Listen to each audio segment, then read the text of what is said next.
Hey you. Yes, you watching this right now. Have you ever heard of a queen who fought like a lion, expanded her kingdom with fire and sword, and left even kings shaking in their royal slippers? Well, let me take you back, not just back in time, but deep into the fierce heart of northern Nigeria, where a young girl named Amina was born into royalty, but didn't just want to wear the crown. No, she wanted to earn it.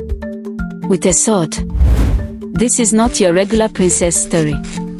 Welcome to African Storytime with Rita, where we bring forgotten legends, folktales and true African mysteries back to life. Now imagine this, you're growing up in the 1500s. You're a girl, born into the royal family of Zazzau, that's modern-day Zaria, by the way.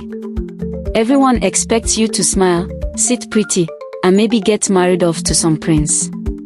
But little Amina, she had other plans.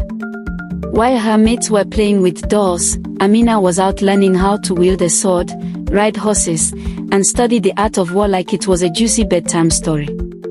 And just when people thought she was all back and no bite, boom, she enters the battlefield for the first time. And trust me, no one ever looked at her the same way again. But wait, how did a princess become the most feared warrior in all of Hausaland? Here's the twist. After the death of her brother, Karama, in the late 1500s, Amina took over the throne. But she didn't just sit in palace chambers giving orders, oh no. Queen Amina led her soldiers into war, sometimes fighting for weeks, even months at a time. People called her the warrior queen of Zazzau, and for good reason. She expanded her kingdom farther than any other Hausa ruler ever had, all the way from the middle belt of Nigeria up to parts of present-day Niger and Cameroon. But here's the wildest part, everywhere she conquered, she didn't just take over and bounce, she built military camps and high defensive walls around cities. Yep, walls. And some of those walls, they are still standing today. Known as Genoa Amina or Amina's walls. Now hold up, let's pause and think about that for a second. A woman, in the 16th century, building walls, commanding thousands of troops, and ruling a kingdom. How? Why? And what drove her? There's a saying in Hausa culture, Amina tafai namiji, meaning Amina is greater than a man. Her legacy was so powerful that stories of her courage spread far beyond Africa. But like all great legends, there's always that one detail that makes you go, wait, what? Some say Queen Amina never married. Others say she took a new husband in every town she conquered, and then had them, well, removed before sunrise. Yikes. Is it true? History is cloudy. But that mystery, oh, it only makes her story more epic. And speaking of epic, her reign lasted 34 years. That's 3 decades of war, power, strategy, and leadership.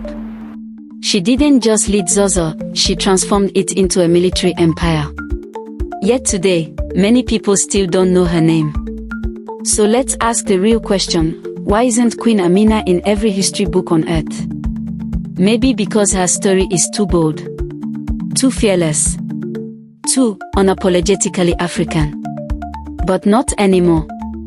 Today, we remember her not just as a queen, but as a legend. A warrior. A nation builder. And a woman who rewrote the rules and burned the old ones to ashes. So, the next time someone tells you girls can't lead armies, build empires, or change history, tell them the story of Queen Amina.